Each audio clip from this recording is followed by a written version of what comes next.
The villagers counted 19 wolves climbing out of the frozen river. Still, the woman standing waist-deep in the black water refused to climb back onto the shore. The wind screamed across the valley, carrying snow like handfuls of shattered glass. Thick sheets of ice drifted past her legs, striking against one another with sharp cracks that echoed through the silent forest. Every breath burned inside her lungs, yet her eyes never left the broken surface of the river. She had heard it. Not another howl, not the cry of a bird. A heartbeat. Somewhere beneath the frozen current, one more life was waiting. Behind her, frightened villagers called for her to return before the river claimed her as well. Hunters gripped their spears, but dared not step closer. 19 wolves had already crawled from the icy water without attacking anyone, something no living person could explain. Stranger still, every rescued wolf remained nearby instead of disappearing into the forest. They stood in complete silence, watching only the woman who had risked everything for creatures everyone else feared. No one yet understood why the final wolf carried silver markings hidden beneath the ice. No one knew those ancient scars belonged to a king long believed dead. Before the first light of dawn reached the mountains, one simple act of mercy would awaken a forgotten kingdom, ignite an ancient war, and forever change the fate of both wolves and humankind. Winter ruled the Valley of Ashmere with quiet authority. The snow did not arrive in sudden storms alone. It settled over the land like an old memory, softening rooftops, bending pine branches, and covering every winding path until the valley seemed separated from the rest of the world. Smoke drifted lazily from stone chimneys, carrying the smell of burning cedar into the pale morning sky. Every family counted their firewood more carefully than their coins, because warmth meant another day of life. People often said Ashmere survived not because its soil was rich, but because its hearts refused to become as cold as the mountains surrounding it. At the very edge of the village stood a small wooden cottage tucked beneath towering evergreens. It belonged to Elara. She owned little more than shelves filled with dried herbs, bundles of lavender hanging from wooden beams, glass jars of healing roots, and a tiny garden that somehow bloomed every spring despite the cruel winters. Each morning before sunrise, she wandered into the forest carrying a woven basket on one arm and a lantern in the other. She knew where wild mint grew beneath fallen logs. She knew which moss eased fever and which flowers soothed aching joints. Even the oldest healers admitted that no one understood the forest as deeply as she did. Yet it was not her knowledge that made people seek her. It was her kindness. She accepted bread instead of silver from poor families. She stayed awake through freezing nights beside sick children. She stitched torn coats for widows without asking payment. If an injured bird landed outside her window, she nursed it until it could fly again. Some villagers quietly called her foolish. Others simply smiled whenever they passed her little cottage, believing the valley felt warmer because she lived there. The only creatures most people refused to show kindness toward were wolves. Children grew up hearing stories whispered beside fireplaces after dark. Stories of glowing eyes watching from distant ridges. Stories of missing travelers. Stories claiming wolves carried ancient curses older than the kingdoms themselves. Whenever fresh paw prints appeared after snowfall, hunters immediately followed them with bows and spears. Fear had become tradition. Few people even remembered how it had begun. Elara never shared that fear. Many evenings, she found wolf tracks crossing the same streams where deer drank peacefully. She noticed the animals avoided people whenever possible. They hunted only to survive. They raised their young with remarkable care. To her, they looked less like monsters and more like families struggling through the same unforgiving winters as everyone else. One elderly shepherd once asked why she defended creatures that could one day kill her. She had smiled softly before answering. Anything cornered long enough eventually forgets the difference between fear and anger. The old shepherd never argued again. Days passed quietly. Snow continued falling. The valley settled into another long winter. Then one morning, everything changed. Before dawn had fully broken, Elara awoke to a sound she had never heard before. It floated through the darkness, so faintly she first mistook it for the wind. Then it came again. A long, broken, pain-filled howl. Not one voice. Many.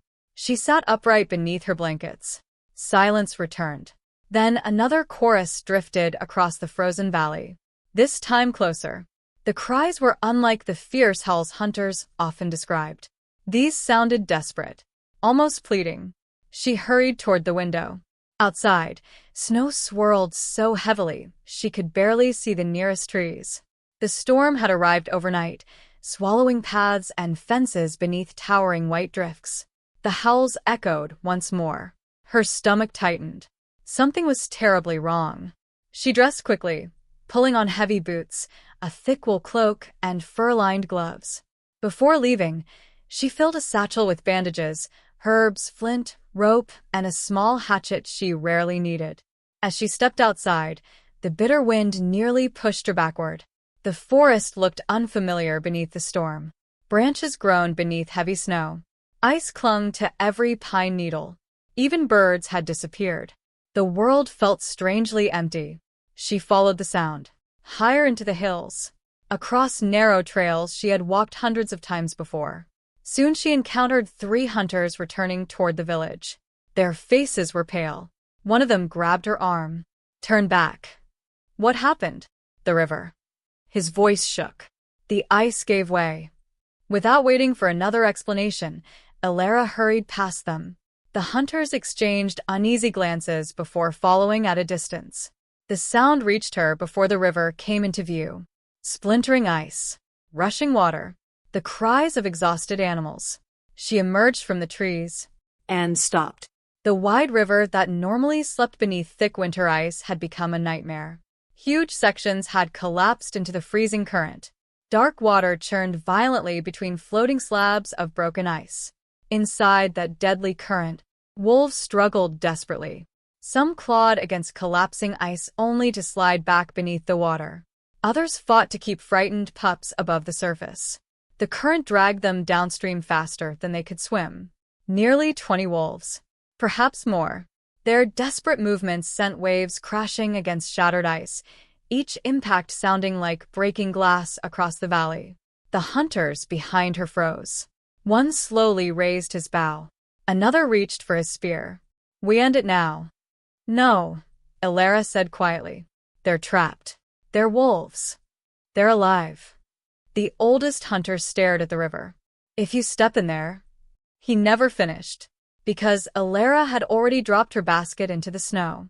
She untied the coil of rope from her shoulder, wrapped one end around the trunk of a sturdy pine, fastened the other around her waist.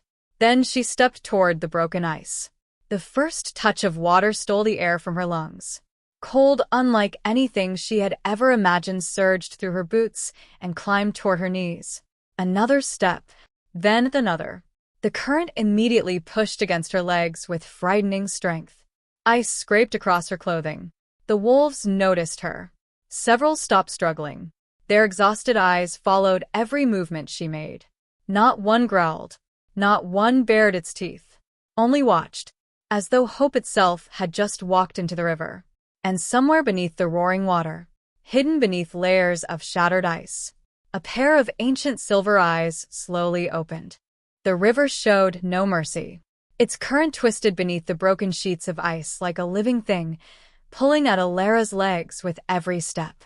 Water poured into her boots until her feet felt as though they no longer belonged to her. The rope around her waist stretched tight behind her, the hunters on the bank bracing themselves against the frozen ground as they fought to keep her from being swept away. "Hold fast," one of them shouted, though the wind stole half his voice before it reached her. She nodded without looking back. Every second mattered. The nearest wolf had already begun to disappear beneath the surface.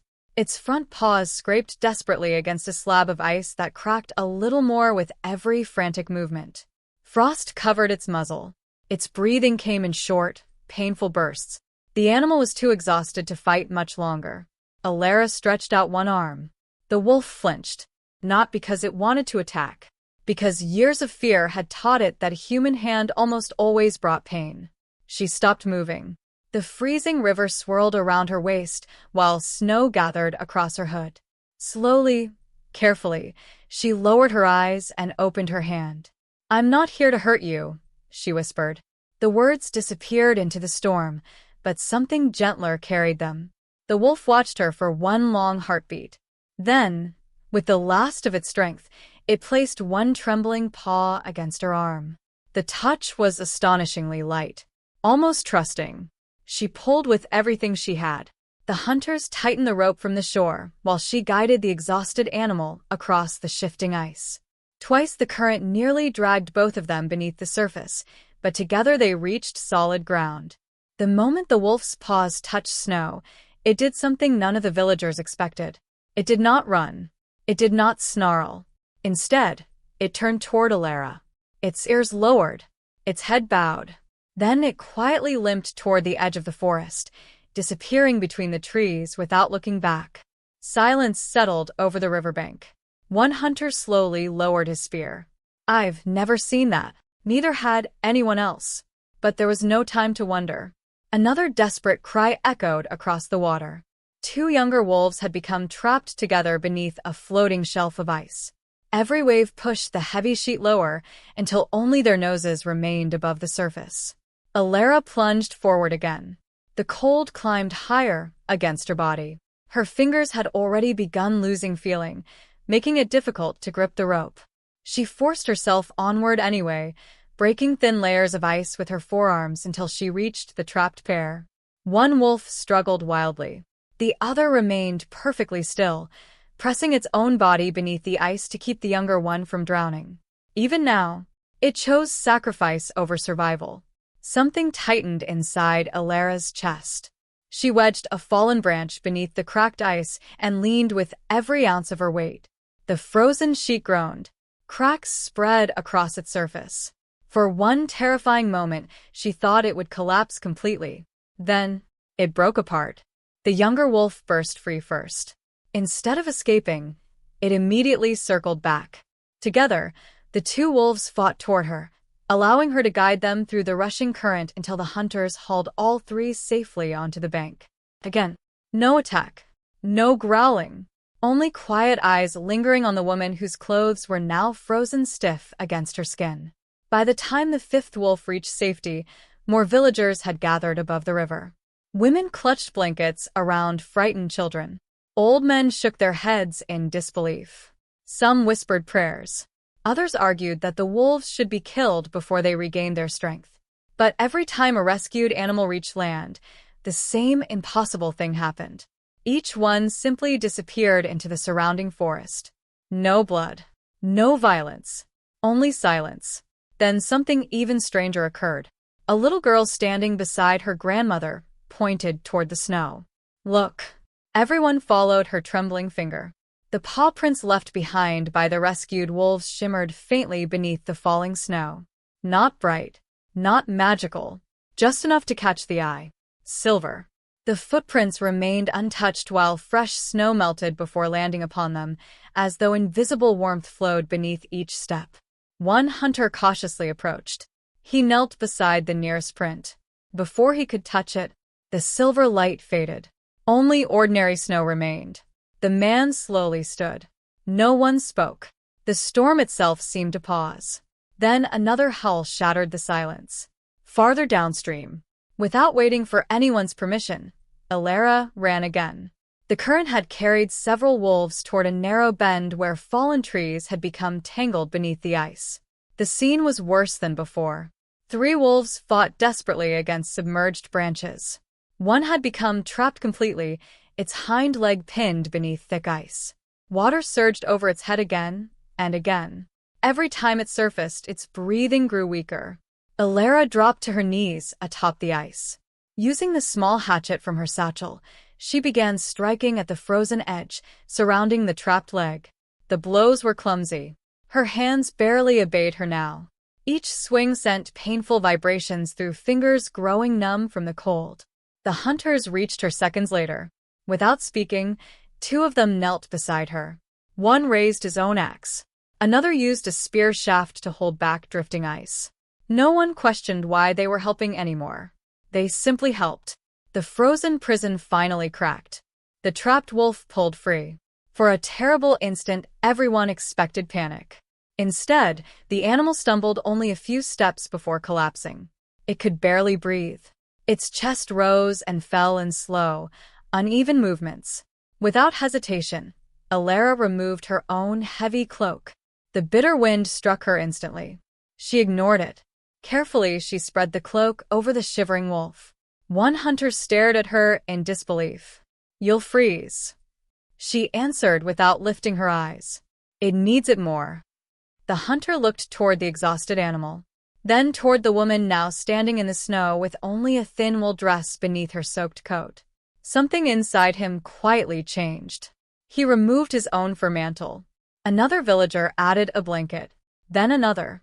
Without anyone saying a word, the people who had arrived expecting wolves to die had begun trying to save them.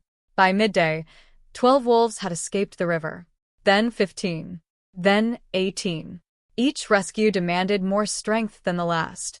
Each trip into the freezing current stole another piece of Elara's warmth. Her lips had turned pale. Her breathing came slower. Even climbing onto the riverbank became difficult. Still, she returned. Again. And again.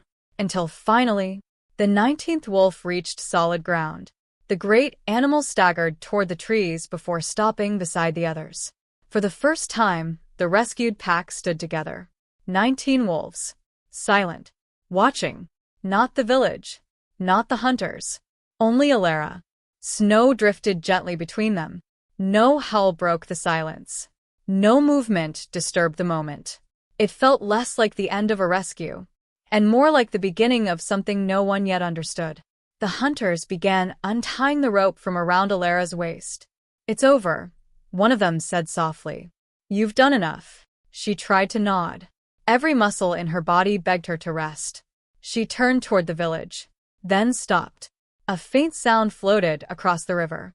Not a howl, not the wind. A single, weak splash. Her eyes slowly lifted toward the darkest stretch of broken ice near the center of the river. The 19 wolves raised their heads at the exact same moment. Every ear pointed toward the same place. Every body became perfectly still, as though they all sensed the same hidden heartbeat beneath the frozen water. And then, beneath the drifting ice, something enormous moved. For one long moment, no one breathed. The river seemed to hold its voice beneath the weight of the storm, and even the wind that had raged across Ashmere all morning softened into an uneasy whisper. Every pair of eyes followed the widening circle spreading across the dark water. The 19 wolves did not run. They did not bark. They did not howl. Instead, each lowered its head in complete silence, as though honoring someone whose name had been forgotten by the world, but never by them.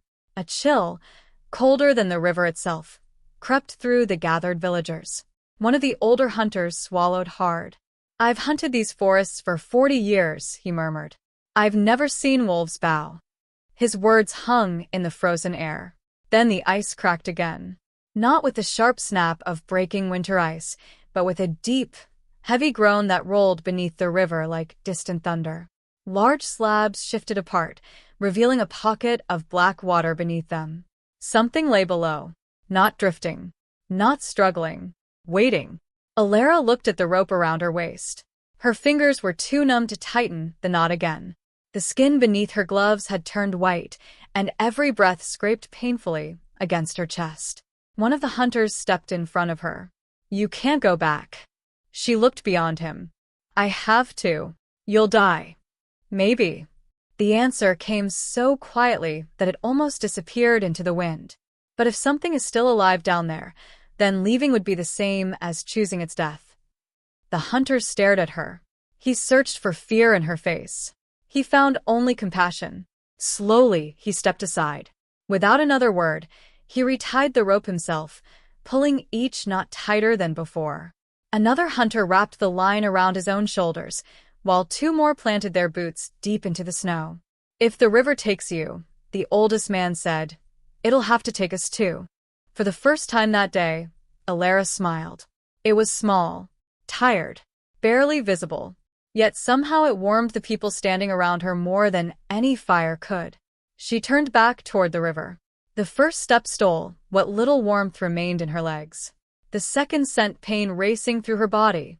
By the third, she could no longer feel her feet. The current welcomed her like icy hands trying to pull her beneath the surface. Snow landed on her soaked hair and melted instantly. She reached the opening in the ice. The water there was darker than anywhere else, almost black beneath the storm clouds. She knelt carefully and brushed away floating shards of ice. Nothing. Only darkness. Then, A flash. Not sunlight. silver. Deep beneath the surface, something reflected the pale morning light. Her heart quickened. She took one slow breath. Then another. Before anyone on the shore could stop her, she filled her lungs and plunged beneath the freezing water. The cold struck like stone. It crushed every breath from her chest. The world became silent. Above her, the broken ice blurred into pale shapes. Around her drifted long ribbons of river weeds, moving gently with the current. She opened her eyes. Everything was blue. Blue water. Blue shadows. Blue silence. Then she saw him. Far below, a massive wolf lay trapped beneath two slabs of ice that had locked together like the jaws of a giant beast. His body dwarfed every wolf she had rescued before. Thick silver-gray fur floated slowly in the water. Across his shoulders stretched long glowing scars that shimmered beneath the river like threads of moonlight. Heavy chains of frozen roots wrapped around one of his hind legs, pinning him against the riverbed. His chest barely moved. He should have been dead. Yet somehow, his heart still beat. Slowly. Powerfully, she kicked downward. The freezing water fought every movement. Her lungs already burned. She reached the trapped wolf and wrapped both hands around the frozen roots. They refused to move. She pulled harder. Nothing. The current pushed against her, stealing precious seconds. Above her, sunlight faded behind thick storm clouds. Darkness deepened. She glanced upward. The surface looked impossibly far away. She should have returned for air. Every instinct told her to let go. Instead, she reached for the small hatchet still hanging from her belt. Her numb fingers almost dropped it. One strike. The blade bounced harmlessly from the frozen roots. Another strike. A small crack appeared. She swung again. And again. Each blow weakened her arms. Tiny stars danced across her vision. She had almost no air left. The final root snapped. The enormous wolf drifted free. But before she could guide him upward, the shifting current slammed a floating slab of ice against her shoulder. Pain exploded through her arm. The hatchet spun away into the darkness. She lost her grip. The current seized both of them. The river carried them downstream, beneath the ice. On the surface, panic erupted. The rope around Elara's waist suddenly jerked sideways with terrifying force. Pull. 4 hunters leaned backward together. The lines stretched tight enough to hum. For one horrifying second, nothing happened. Then the rope moved. Slowly. Inch by inch. They pulled with everything they had. Boots slipped across the snow. Hands bled against the rough fibers. The line grew heavier. Far heavier than before. One hunter gasped. What in the world? Another looked toward the wolves gathered along the shore. Every single one had stepped closer. Without growling, without hesitation, the pack entered the river. 19 wolves, one after another. They swam into the freezing current, not to escape, To help. The villagers watched in stunned silence as the wolves formed a living line through the rushing water. Each animal braced itself against the current while the next climbed forward, creating a path that slowed the river just enough. Then, The surface exploded. Elara emerged first, coughing violently as she fought for air. Both arms were wrapped around the neck of the enormous wolf. His body looked impossibly large now that it was fully visible. His silver markings glowed faintly beneath his soaked fur. The hunters pulled harder. The wolves pushed from behind. Together, human and wolf, fear and compassion, old enemies working as one, they dragged the giant creature onto solid ground. The moment his body touched the snow, silence swept across the valley once again. No one dared move. The wolf lay completely still. His chest did not rise. His eyes remained closed. Ice covered his fur like crystal armor. "He didn't make it," someone whispered. The words cut through the silence. Elara ignored them. Her own body shook so violently she could barely kneel beside him. She brushed snow away from his muzzle. His nose was cold. Too cold. She placed both trembling hands against his chest. Nothing. She leaned closer, listening, waiting. One heartbeat. Then another. Very, very faint. Hope flickered inside her. He isn't gone. The hunters exchanged uncertain glances. Together they lifted the enormous wolf onto a wooden sled usually used for hauling firewood. The 19 rescued wolves quietly surrounded it. No commands were given. No ropes were tied. Yet the entire pack walked beside the sled as Elara led it through the falling snow toward her lonely cottage. Not one wolf left. Not one looked away from the silent giant resting beneath blankets. High above the valley, hidden among the storm clouds, a black raven circled once, then twice, before flying north, toward a distant fortress where a ruthless lord had spent years searching for one name whispered only in forgotten legends. The Alpha King. By the time Elara reached her cottage, the last light of afternoon had already begun to fade behind the mountains.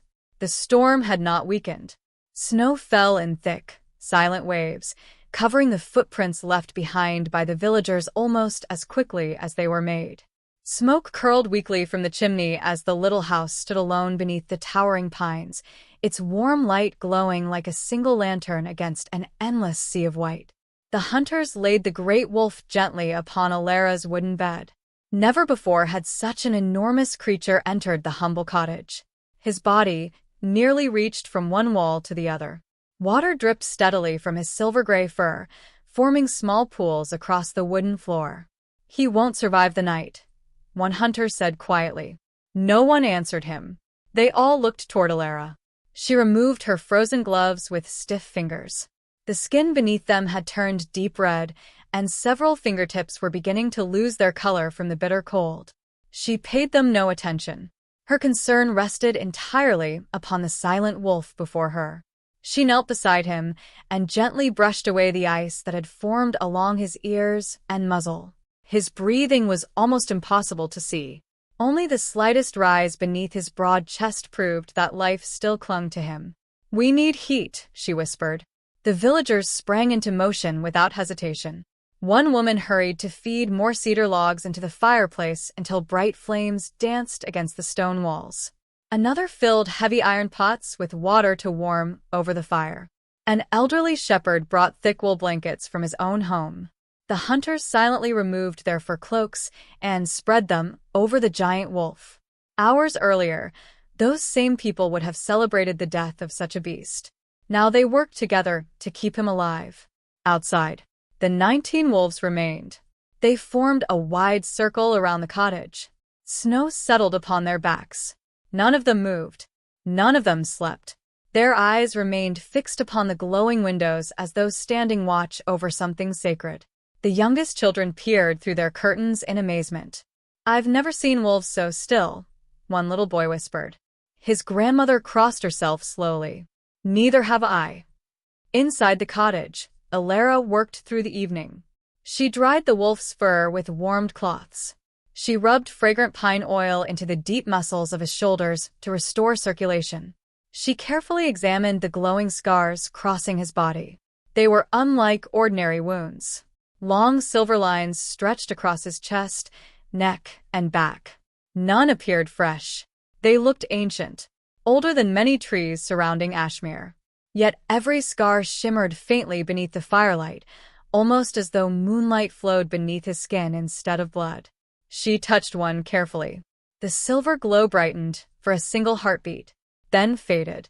A strange warmth spread through her fingertips. Not painful, Comforting. almost familiar. She quickly pulled her hand away. "What are you?" she whispered. The wolf remained silent. Night settled completely over the valley.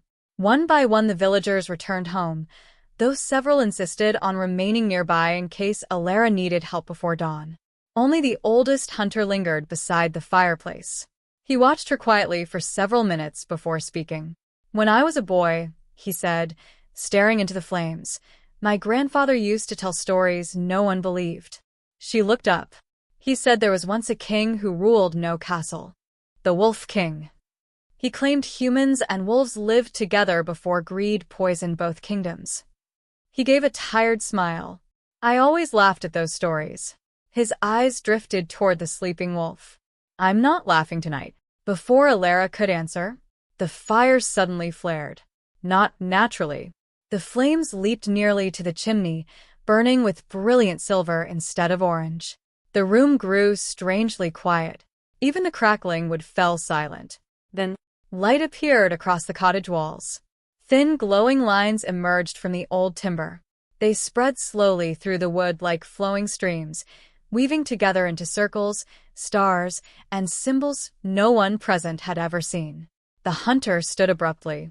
What is this? Neither of them knew. The symbols continued spreading until they covered every wall. Ancient runes. Beautiful. Perfectly carved in living light. For only a few seconds, the tiny cottage no longer looked like a healer's home. It resembled an ancient sanctuary forgotten by time. Outside, the wolves all lifted their heads together. A low, peaceful hum rolled through the forest. Not a howl. Something deeper. Older. The great pine trees surrounding the cottage shivered despite the absence of wind. Snow slipped gently from their branches. Far away, hidden creatures emerged cautiously from burrows beneath the earth. Owls opened their eyes. Deer stepped quietly from dense woods. Even the ravens ceased their calls. The entire forest seemed to pause, as though recognizing the return of someone it had mourned for generations. Then, just as suddenly, the silver symbols vanished. The walls returned to ordinary weathered wood. The fire burned orange once more. Silence filled the cottage. The hunter slowly sat down again. He whispered. I don't think we were meant to see that. Neither did Elara. She looked toward the great wolf. His breathing had become stronger. Not much, but enough for hope to grow. Near midnight, the hunter finally left. You should rest. She smiled faintly. I will. She didn't. Instead, she remained seated beside the bed. The storm outside gradually faded. Only the gentle crackle of burning wood filled the room. Her eyelids grew heavy. Twice she nearly drifted asleep. Each time, she forced herself awake to check the wolf's breathing. Hours passed. Then, a sound. Soft. Barely louder than the settling fire. She looked up. One of the wolf's ears had twitched. She leaned closer. His chest rose deeper than before. Another breath.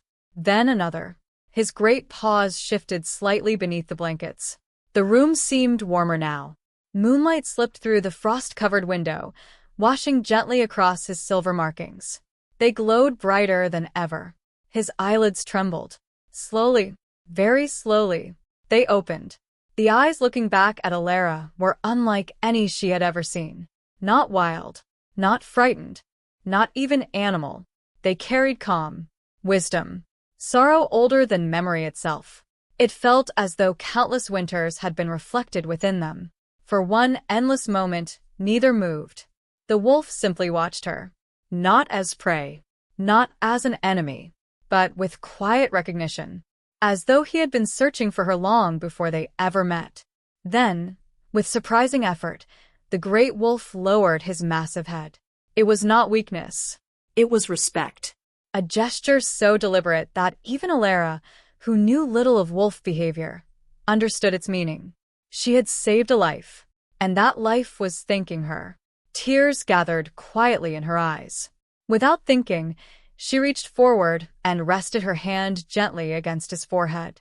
His fur was warm now. The silver scars beneath it pulsed once. The room filled with a faint whispering sound, like distant voices carried across mountains by the wind. Words she could not understand. Promises made centuries ago. Far beyond Ashmere, in the towering black fortress of Blackstone Keep, a raven landed upon the arm of a man standing alone before a great map of the northern kingdoms. The man's armor was dark as burned iron. A long scar crossed one side of his face. His eyes held neither kindness nor mercy, only ambition. He removed a small scroll tied beneath the raven's wing. As he read it, a slow smile spread across his face. "So," he murmured, "the Alpha King lives." He turned toward the towering windows where snow swept across the night. "Prepare the riders." Servants hurried to obey. Soldiers rushed through torchlit corridors. Stable doors burst open. War horns echoed across the fortress. For 20 years, Lord Malrec had searched for the last true ruler of the Wolf Kingdom. Tonight, his hunt had finally begun. Morning arrived quietly, as though the valley itself was afraid to disturb whatever miracle had taken place during the night. The storm had passed, leaving Ashmere wrapped beneath a blanket of untouched snow. Sunlight spilled across the mountains, turning every frozen branch into silver crystal. Smoke rose peacefully from the village chimneys, and for the first time in days, the wind carried only the scent of pine and fresh earth instead of bitter ice. Inside the cottage, Elara had fallen asleep in her chair. One hand still rested lightly against the edge of the bed where the great wolf lay. The fire had burned low, leaving only glowing embers that painted the room in soft shades of red and gold. A quiet sound stirred her awake. Not a growl, not the crackle of burning wood, the careful movement of heavy paws against the floor. Her eyes opened. The bed was empty. She sat upright, so quickly the chair nearly tipped over. For one frightened heartbeat, she thought the wolf had wandered into the village. Then she saw him. He stood beside the frost-covered window, his broad shoulders outlined by the morning light. His silver-gray fur had dried during the night, revealing a magnificent coat unlike anything she had imagined. Every strand caught the sunlight with a faint metallic glow, and the ancient scars crossing his body shimmered gently beneath his fur like hidden rivers of moonlight. Despite his size, he stood with remarkable grace. He was no longer the broken creature she had dragged from the river. Strength had returned to him, not completely, but enough that every movement carried quiet dignity. He looked toward the forest beyond the window. Outside, the 19 rescued wolves waited exactly where they had remained through the entire night. The moment they saw him standing, every one of them lowered its head. Not out of fear, out of devotion. The largest among them slowly knelt in the snow. Then another. Then another. Within seconds, the entire pack bowed before him. A shiver ran down Elara's spine. She had never witnessed such behavior. The great wolf watched them silently. He neither barked nor howled. He simply inclined his head ever so slightly. The pack rose together, as though they had received a command spoken without sound. "They're following you," Elara whispered. His ears twitched. Slowly, he turned toward her. The calm intelligence in his eyes was impossible to ignore. It did not feel as though she was looking into the eyes of an animal. It felt as though she stood before someone carrying the weight of countless generations. She offered a gentle smile. "You should eat." She sliced fresh venison that a grateful hunter had left outside before dawn and placed it near the fireplace. The wolf approached, but before touching the food, he looked toward her again. Only after she nodded did he begin to eat. Even then, he did so with remarkable restraint. Not once did he snatch or devour. Every movement was measured, almost royal. A quiet knock interrupted the moment. The door opened slowly. The oldest hunter stepped inside, brushing snow from his shoulders. The instant he saw the great wolf standing freely inside the cottage, his hand instinctively moved toward the knife on his belt. The wolf simply watched him, neither threatening nor retreating. The hunter slowly lowered his hand.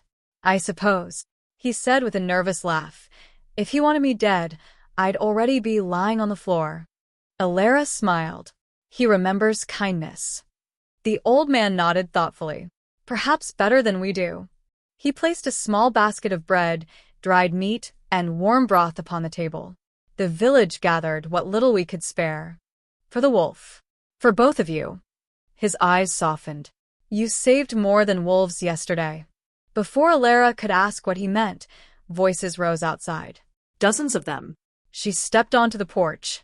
Nearly the entire village had gathered. No one carried weapons. Instead, children held baskets of food. Women carried blankets. Blacksmiths offered tools. Farmers brought sacks of grain. Even those who had argued most fiercely against saving the wolves now stood quietly with lowered eyes. The village elder stepped forward. "When fear rules long enough," he said, "people begin believing fear is wisdom." He looked toward the silent wolves surrounding the clearing. "Yesterday, you reminded us there is a difference." One by one, villagers placed their gifts near the cottage, not as payment, as gratitude. The 19 wolves watched without moving. The moment felt almost unreal. Years of hatred had begun to melt in a single morning, yet peace rarely survives unnoticed. Far to the north, across frozen rivers and black mountain passes, a column of riders thundered through falling snow. More than 50 horsemen dressed in dark iron armor. Their crimson banners snapped violently in the wind. At their head rode Captain Varric, the most feared commander serving Lord Malrec. A scar stretched from one eyebrow to his jaw. His expression never changed. Even while riding, a black raven landed upon his saddle. He removed the tiny scroll tied beneath its wing. Only 3 words were written. "Find the healer." He crushed the parchment in one gloved hand. Without slowing his horse, he looked toward the distant southern mountains. "No witnesses," he said calmly. "Burn every village that hides them." Behind him, armored riders answered by lowering their lances. The sound rolled across the snow like distant thunder. Back in Ashmere, the peaceful morning continued. Children cautiously approached the wolves. A little girl no older than 7 carried a crust of fresh bread in both hands. Her mother gasped, but before she could stop her, the child reached the largest wolf standing near the trees. The animal lowered its head. Instead of taking the bread, it gently nudged the girl's mitten with its nose. The little girl laughed. The sound echoed through the valley. One by one, the wolves relaxed. Some lay peacefully in the snow. Others allowed curious children to come within only a few steps. The villagers watched in astonishment. Everything they had believed for generations suddenly seemed uncertain. Inside the cottage, Elara noticed something strange. The great wolf had become restless. He paced slowly from one window to another. His ears remained fixed toward the northern mountains. His breathing had changed. Not fearful, alert. He walked to the doorway and stared into the forest. The 19 wolves immediately stood. Every muscle in their bodies tightened. Birdsong vanished. A flock of crows burst suddenly from the treetops. Deer sprinted through the distant woods without stopping. Even the horses tied near the village stables began stamping nervously. The forest had sensed something long before human eyes could see it. Elara stepped beside the great wolf. "What is it?" He did not look at her. His gaze remained locked on the northern ridge. Then, A single, deep howl rose from his chest. Not loud, not wild. It rolled across the valley like an ancient warning. Every wolf answered. 19 voices became 20. Their united call echoed from mountain to mountain until even the oldest villagers felt the sound deep within their bones. Moments later, a column of black smoke rose beyond the northern forest. Then another. Then a third. The old hunter's face turned pale. He knew those woods. There were no volcanoes. No lightning. Only villages. The sun was burning them. The first column of smoke climbed slowly into the winter sky. The second rose only moments later. By the time the third dark plume appeared beyond the northern ridge, no one in Ashmere needed to ask what it meant. fire. Not the kind that warmed homes or baked bread. The kind that left only ashes behind. The laughter that had filled the village only minutes earlier vanished, as though it had never existed. Mothers gathered their children close. Farmers abandoned their wagons. Even the dogs that usually barked at strangers tucked their tails beneath them and stared toward the distant mountains. The oldest hunter removed his cap. "I know those villages," he said quietly. "They've stood there longer than my grandfather's grandfather." His voice faltered. "They're gone." The great wolf remained perfectly still. His silver eyes never left the black smoke twisting into the clouds. Every muscle beneath his thick winter coat had become rigid. He was listening, not with his ears alone. Something deeper. The 19 wolves surrounding the village spread out without a sound, each taking a different position along the tree line. They moved with remarkable discipline, not like frightened animals searching for escape, but like seasoned guardians preparing for danger. Elara noticed the change immediately. They're protecting us. The old hunter nodded slowly. No. He swallowed. I think they're waiting. Waiting for what? Before he could answer, the great wolf lifted his head. His nostrils flared. A low growl rolled through his chest, not one born from anger, but from recognition. Whoever was coming, he already knew them. The village council gathered inside the meeting hall before the church bell could even finish ringing.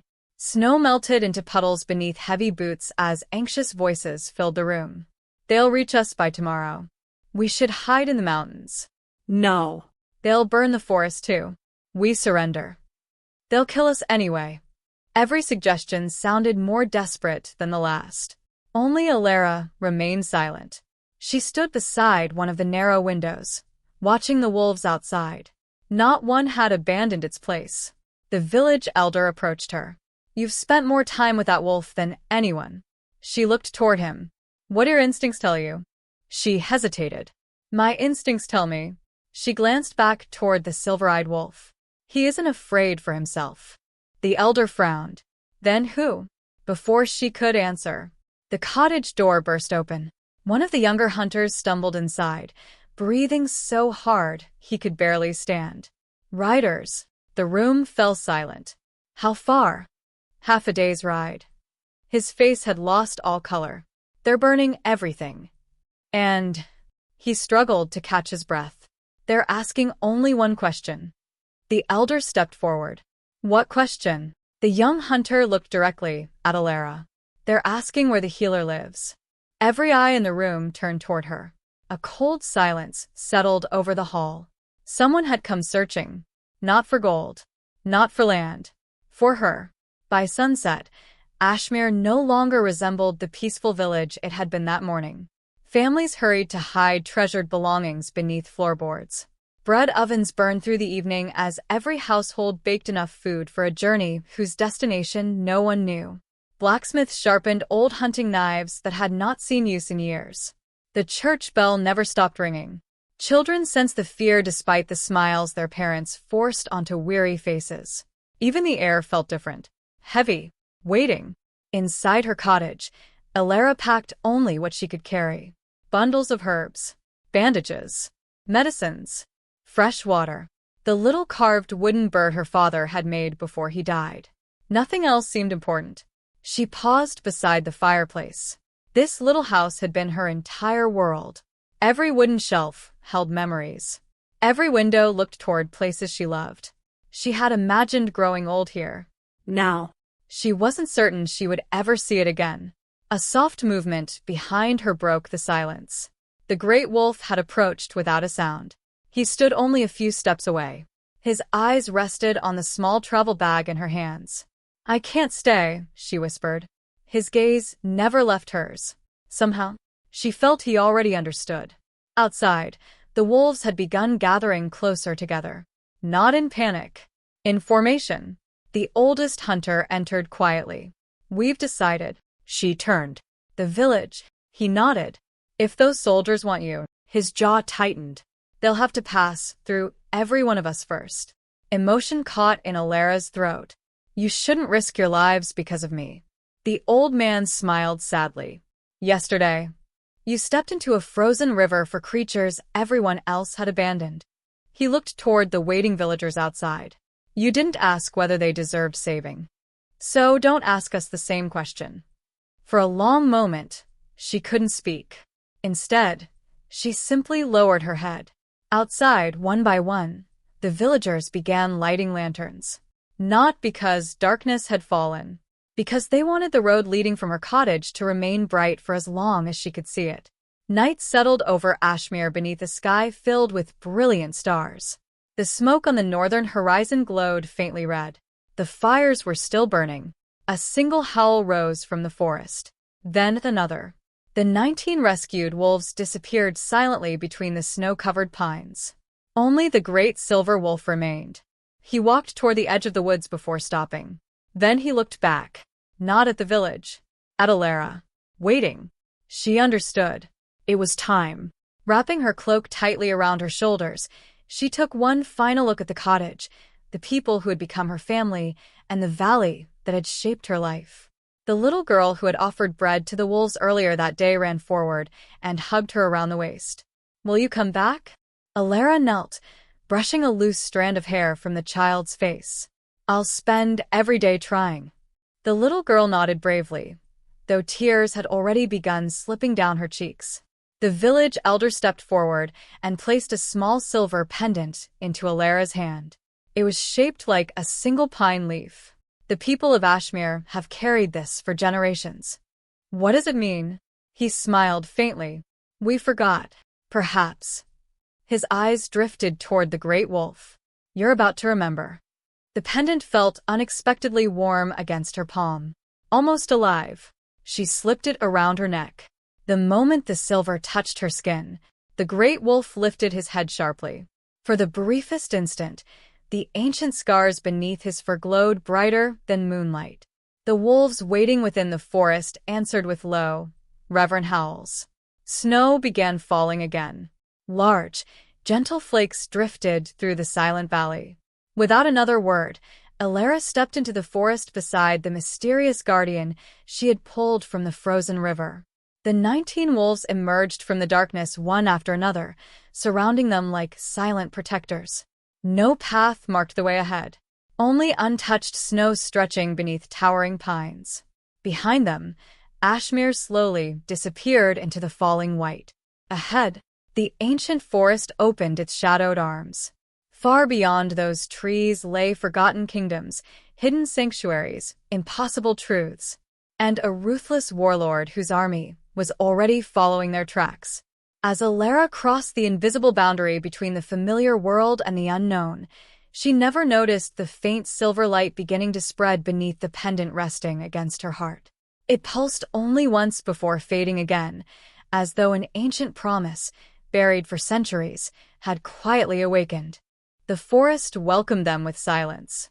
Not the empty silence of an abandoned place, but the living quiet that belonged only to ancient woods. Snow settled softly upon towering pines whose branches had watched countless winters come and go.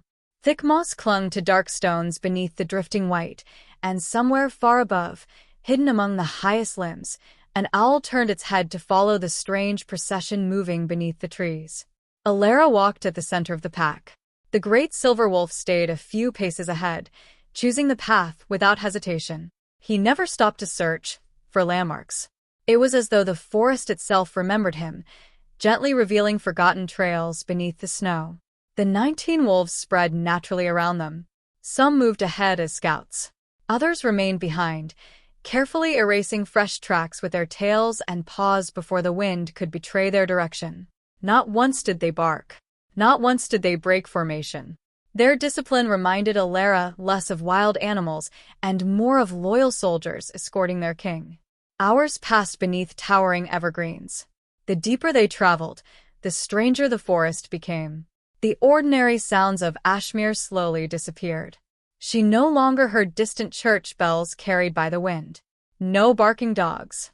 No chopping axes. Only whispering branches. Flowing streams hidden beneath ice. The soft crunch of footsteps through fresh snow. Even the air smelled different. Older. Richer. Filled with cedar, frozen earth, and something she could not quite name. It reminded her of rain falling on ancient stone. As evening approached, the path narrowed between two towering cliffs where thick vines hung frozen like glass curtains. The great wolf slowed. His ears lifted. The entire pack stopped at once. Not because they had seen danger, because they had smelled it. A faint scent drifted through the trees. Smoke. Fresh. Not from a village. From a campfire. Someone else was inside the forest. The great wolf lowered himself silently behind a fallen cedar. The others copied him without hesitation. Only Elara remained standing for a moment before she realized they had all disappeared into the snowy undergrowth. She quickly knelt beside the great wolf. "What is it?" He did not answer. Instead, his eyes remained fixed ahead. Carefully, Elara crawled toward a curtain of snow-covered bushes. She parted the branches just enough to see beyond. A narrow clearing stretched before them. 5 armored riders sat around a small fire. Their horses stood nearby, steam rising from their nostrils. Each man's armor bore the same crimson crest painted upon black steel. A twisted wolf trapped inside an iron circle. The symbol made her stomach tighten. One soldier tossed another log onto the flames. "They can't be far." Another nodded. "The captain said the healer travels with wolves." The youngest among them laughed nervously. "I still don't believe that part." An older soldier looked toward the dark forest. "You've never served Lord Malrec long enough. I've seen stranger things." The youngest lowered his voice. "Do you really think the Alpha King exists?" The laughter disappeared. The oldest soldier stared into the fire for several seconds before speaking. "My father fought in the Northern Campaign. He said there was one wolf no spear could touch. He also said the beast vanished 20 years ago." Another soldier spat into the snow. "Stories. Lord Malrec doesn't burn kingdoms chasing stories." Silence followed. Even the fire seemed quieter. Elara slowly leaned back. Her heart beat harder than it had all day. So, they truly were searching for the great wolf. Not hunting wolves in general. Hunting him. She looked toward the silver guardian beside her. He remained perfectly calm, almost resigned, as though this pursuit had followed him for many years. Then something unexpected happened. The pendant around Elara's neck grew warm. At first she thought it was her imagination. Then the warmth spread across her chest. She glanced downward. A faint silver glow shone beneath her cloak. Tiny, barely visible. The great wolf immediately turned toward her. His eyes widened. Not with fear. Recognition. He stepped closer and gently touched the pendant with the tip of his nose. The silver light brightened. At that exact moment, a sharp crack echoed through the forest. One of the soldiers stood abruptly. What was that? Every rider reached for his weapon. The crack had not come from the pendant. It had come from beneath Elara's boot. A frozen branch. She had shifted her weight, without realizing it. The forest fell deathly still. The soldiers stared into the trees. The captain slowly drew his sword. "I know you're there." No answer came. Only drifting snow. He raised one gloved hand. "Search." 5 riders entered the forest. The great wolf's ears flattened. The pack silently spread through the shadows.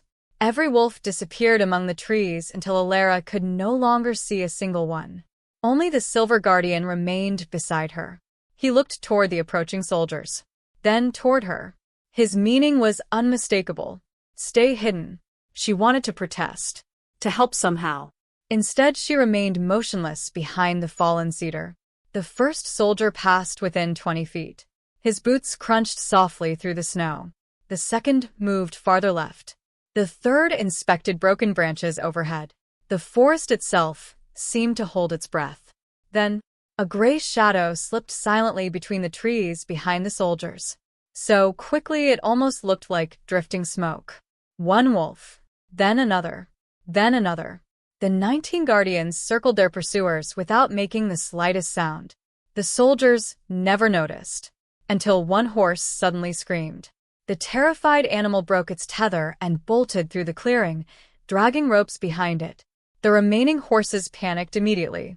Within seconds, the entire camp dissolved into chaos. Men shouted. Animals reared. Cooking pots crashed into the fire, sending burning embers flying across the snow. "Hold them. They're running." "My horse." The wolves never attacked. They simply drove every frightened horse deeper into the forest. Without mounts, the soldiers had lost their greatest advantage. The captain realized it first. "It's a distraction." He spun toward the trees. "Find the woman." Too late. The great silver wolf nudged Elara gently with his shoulder. "Run." She sprang to her feet. The wolves emerged from every direction at once, forming a living shield around her as they raced between towering pines. Behind them, angry voices echoed through the forest. "They're escaping." After them. The chase had begun. Branches whipped past Elara's face as she followed the silver wolf through winding trails invisible beneath the snow. Her lungs burned. Her legs ached. Still she refused to slow. Behind them came the crashing footsteps of armored men forcing their way through the woods. Closer. Closer with every passing moment. Then the forest suddenly opened. At the edge of a towering cliff. Elara stopped so abruptly that snow slid over the edge beneath her boots. Below stretched a deep frozen gorge, its walls disappearing into darkness. There was no bridge, no path, only empty air between the cliffs. The soldiers burst from the trees behind them. The captain smiled. You have nowhere left to run. The wolves gathered protectively around Elara, but even they could not cross the impossible gap. For the first time since leaving Ashmere, the great silver wolf looked uncertain. And somewhere deep within the mountain below, something ancient heard his hesitation. The wind rushed upward from the gorge with a sound that was almost like breathing. It carried the scent of stone, snow, and something far older than either. Far below, hidden beneath layers of mist, water thundered against unseen rocks. The frozen cliffs on either side of the chasm rose like the broken walls of a forgotten kingdom, carved by centuries of ice and time. Elara stood at the very edge. There was nowhere else to go. Behind her, 20 wolves formed a silent wall. In front of her stretched an impossible gap. The soldiers emerged from the trees one after another, spreading into a wide line. Steel glinted beneath the pale afternoon sun. Their crimson cloaks snapped in the bitter wind as they slowly tightened the circle. Captain Varric stepped forward. He was taller than the others, his black armor scratched by years of war. A faded scar crossed the bridge of his nose, and his pale eyes held the cold certainty of a man who had long ago stopped seeing people as anything more than obstacles. He rested the point of his sword in the snow. So, his gaze settled on Elara, the healer. She said nothing. You've caused my lord a great deal of trouble. Still she remained silent. His attention shifted toward the great silver wolf. For the first time, a crack appeared in his calm expression. Not fear. Recognition. So the stories were true. The captain slowly removed one leather glove. Beneath it, strange black markings twisted across his wrist like burnt vines creeping beneath his skin. My lord searched 20 years for you. His voice grew quieter. And here you are. He smiled, hiding behind a village healer. The great wolf did not move. Only his silver eyes remained fixed upon the captain. There was no anger in them, only an ancient sadness. The captain laughed softly. I expected more. One of the younger soldiers stepped forward with a heavy iron net chained to thick wooden poles. The metal shimmered with dark runes. Even from several paces away, Elara felt a strange heaviness radiating from it. The great wolf lowered his head. A low growl rolled through his chest. The 19 wolves answered instantly. Their bodies tensed. Snow scattered beneath their paws. The captain raised one hand. Alive. Every soldier nodded. Alive. The word echoed inside Elara's mind. They weren't here to kill him. They needed him. Which meant something far worse than death waited if they succeeded. The captain began walking forward. Slowly. Confidently. You don't understand what you've rescued. His voice carried easily across the frozen gorge. That creature has brought nothing but war. He protected kingdoms that no longer exist. He defended promises that were broken centuries ago. He stopped only a few steps away. The world has changed. His eyes narrowed. But my lord knows how to change it again. You should have left him beneath the ice. The words hung in the bitter air. For a heartbeat, no one moved. Then Elara finally spoke. He was dying. The captain shrugged. Exactly. He deserved a chance to live. The captain's smile disappeared. No. He deserved to be forgotten. The silence that followed felt heavier than armor. Without warning, the captain thrust his hand forward. Take them. The soldiers charged. The wolves met them halfway. The forest exploded into motion. Snow burst into the air beneath pounding feet. Steel flashed between towering pines. The 19 wolves moved with astonishing precision. Instead of attacking wildly, they worked together. One darted low, forcing a soldier to stumble.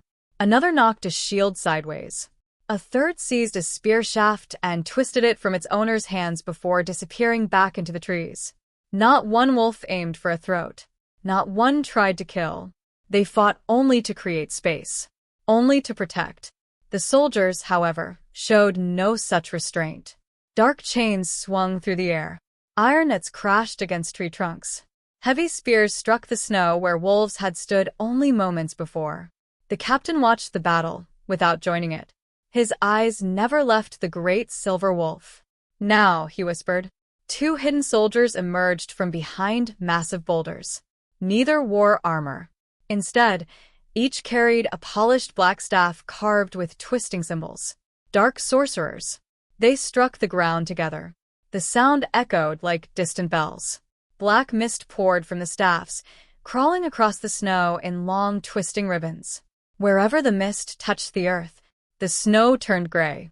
The trees trembled. Even the wind seemed to retreat. The great wolf suddenly staggered. His breathing became uneven. The silver glow beneath his ancient scars flickered. The mist wasn't poison. It was something worse. It weakened him. The captain smiled again. The chains failed 20 years ago. We improved them. The wolves sensed it immediately. 3 rushed toward the sorcerers.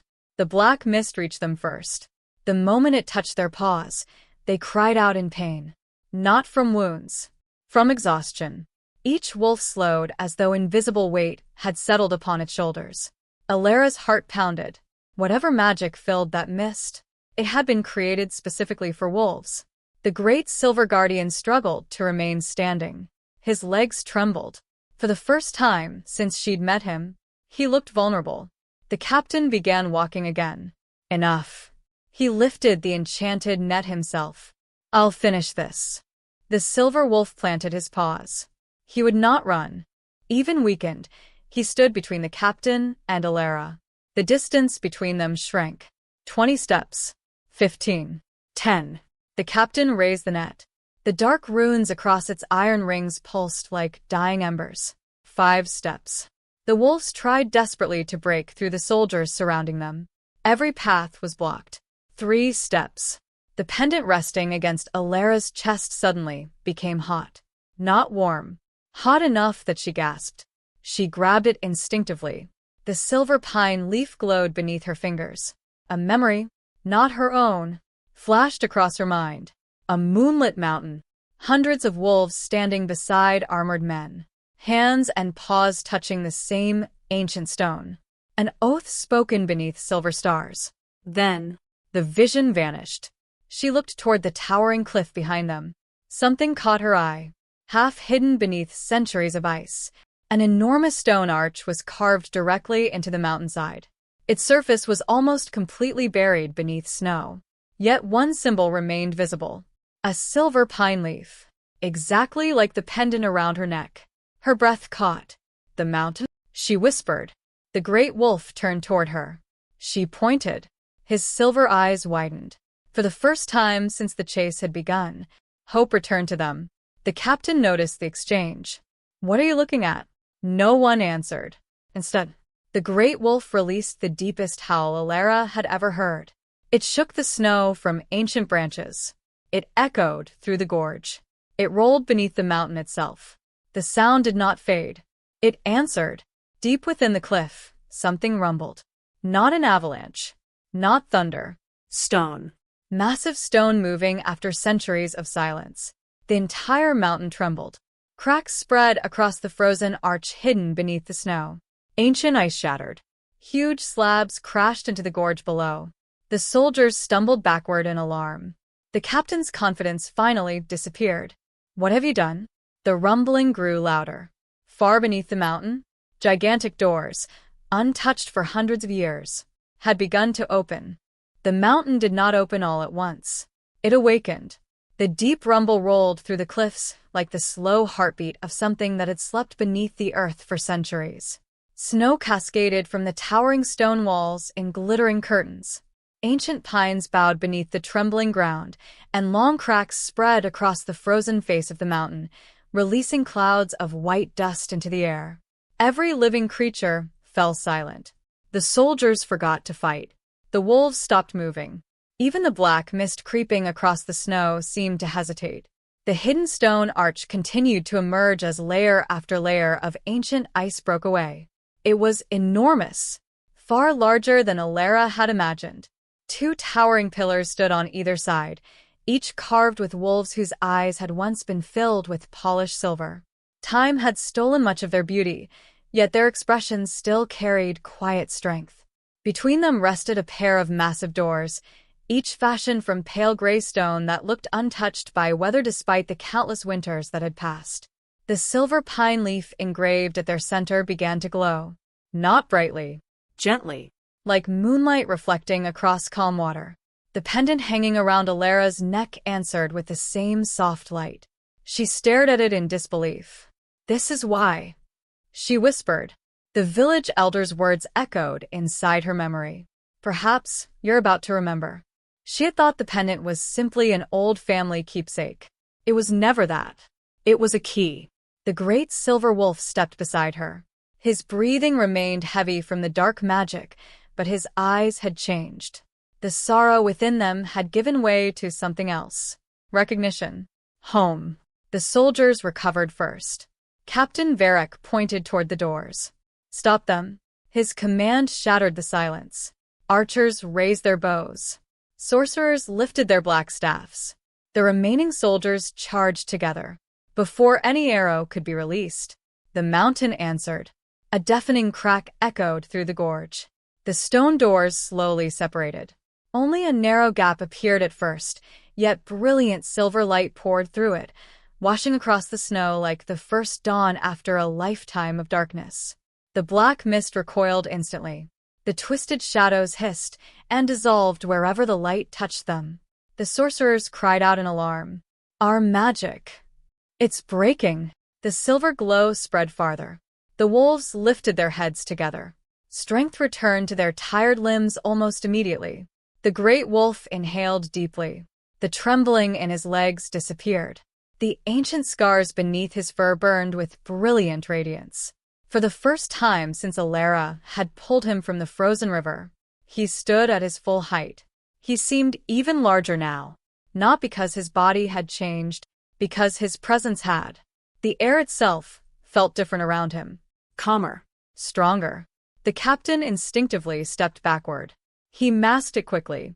Don't fear him, but fear had already entered the hearts of his men. Not because they saw a monster, because they suddenly realized the legends had never exaggerated. They had forgotten. The great wolf looked once toward Elara. Their eyes met.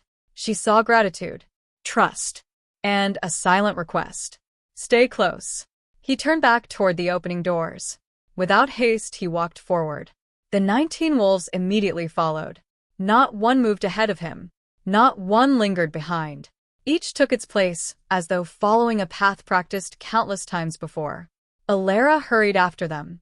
Behind her came the pounding boots of soldiers. After them, Captain Malrec roared.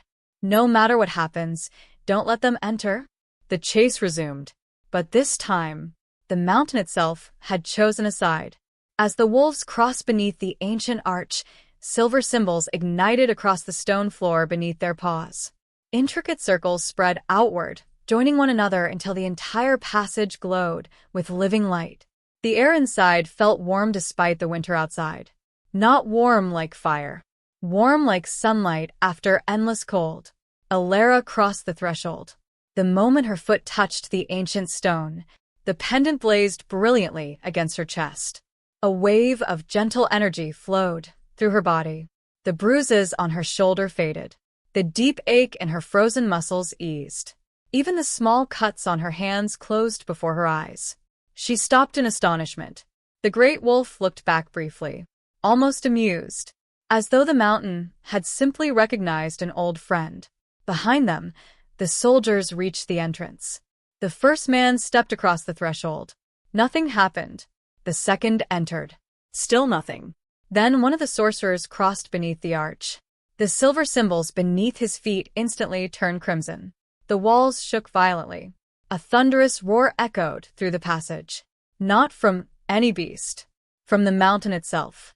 Massive slabs of stone crashed down behind the sorcerer, sealing the entrance before the rest of the soldiers could follow. Dust exploded through the narrow chamber. Outside, Captain Varric barely escaped being crushed as he threw himself backward. The sealed doorway stood motionless once again. His army was trapped outside. Only one sorcerer and 3 soldiers had made it inside before the mountain closed. The captain struck the stone with his fist. No! His roar echoed uselessly against the ancient doors. Inside, silence returned. The trapped soldiers looked around nervously. Their torches flickered. The walls stretched endlessly into darkness, covered with carvings unlike anything they had ever seen. Hundreds of wolves. Hundreds of humans. Standing together. Not as enemies. As allies. One frightened soldier whispered, "What is this place?" No one answered. Far ahead, somewhere beyond the glowing corridor, a deep bell rang once. Then again.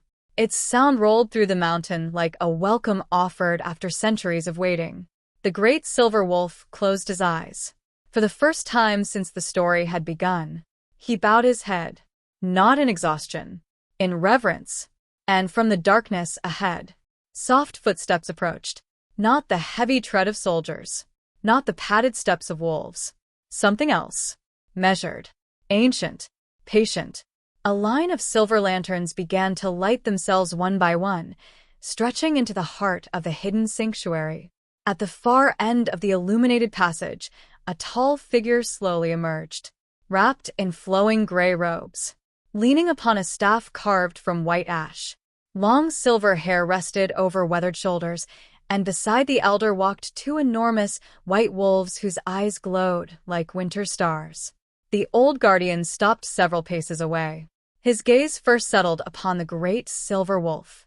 A smile, filled with relief and sorrow, softened his lined face. Then he looked toward Elara.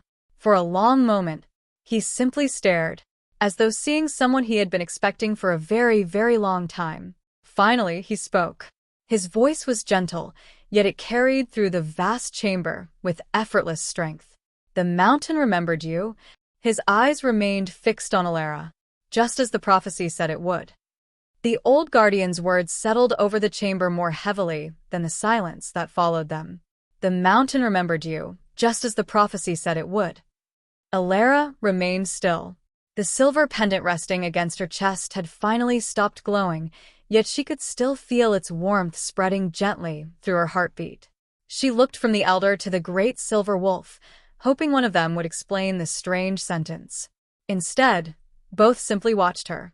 The elder took another slow step forward. Though his face was lined with age, there was remarkable strength in the way he carried himself.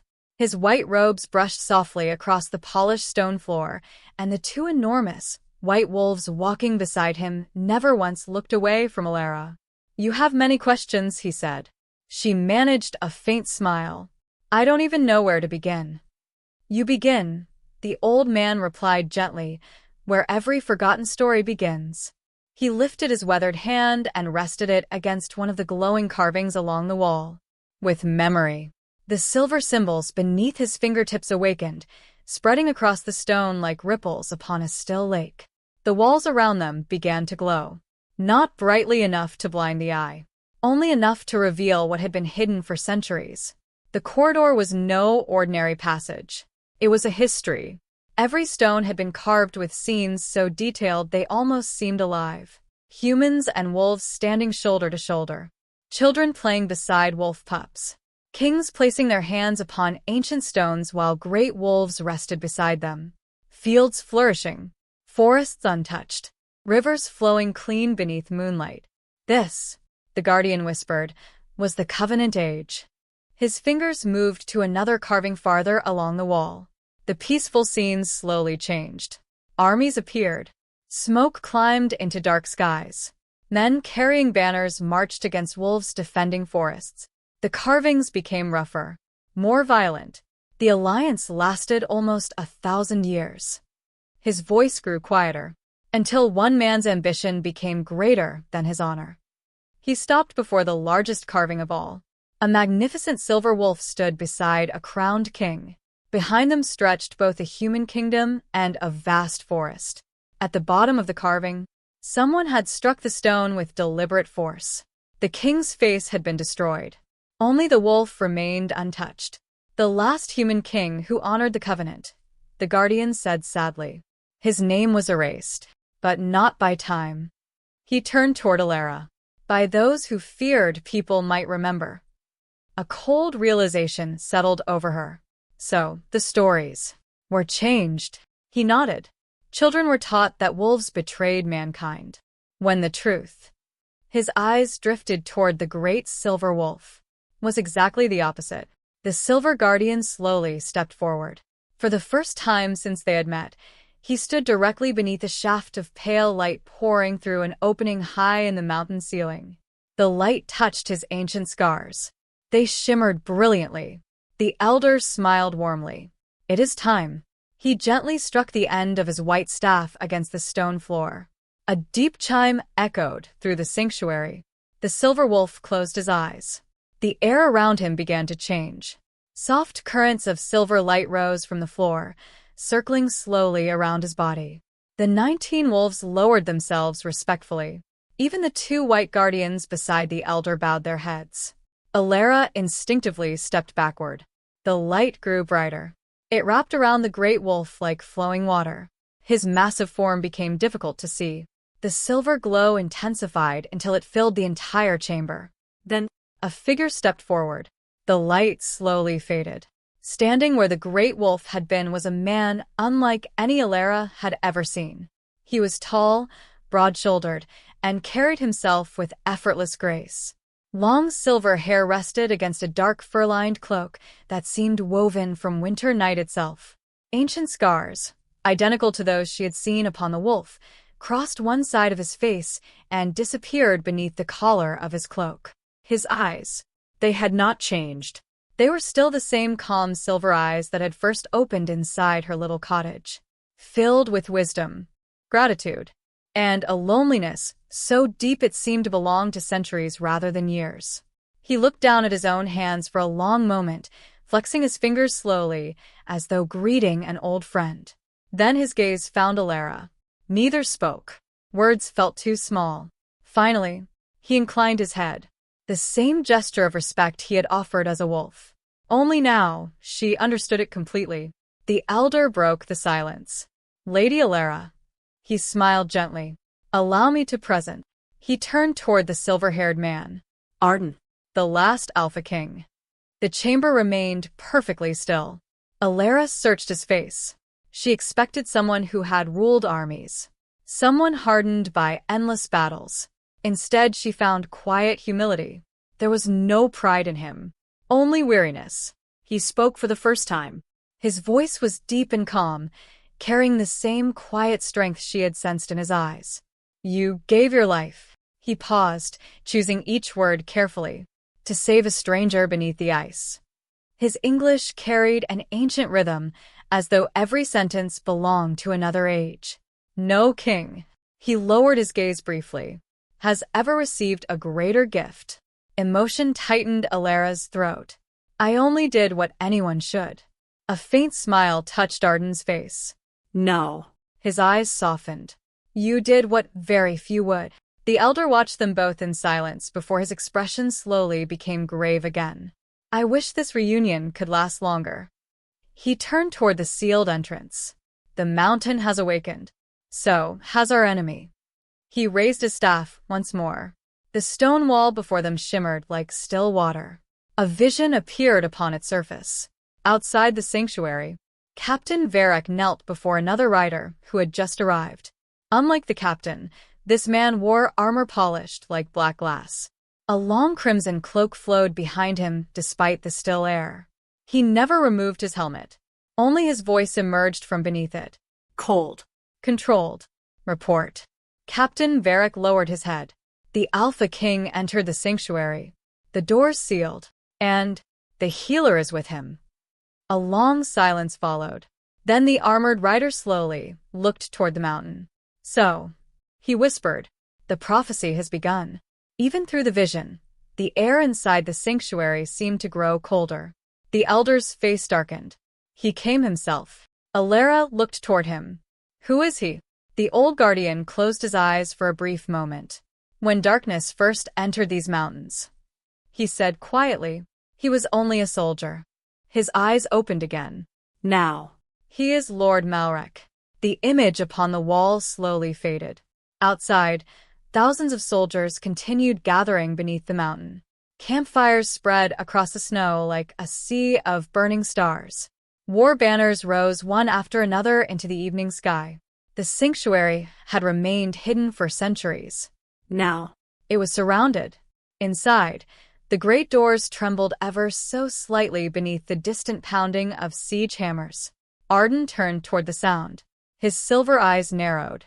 Not with fear, with resolve. He had finally returned home. And after 20 years of hiding, the last Alpha King knew there would be no more running. The next time those ancient doors opened, the Forgotten Kingdom would step back into the world, and history itself would begin to change.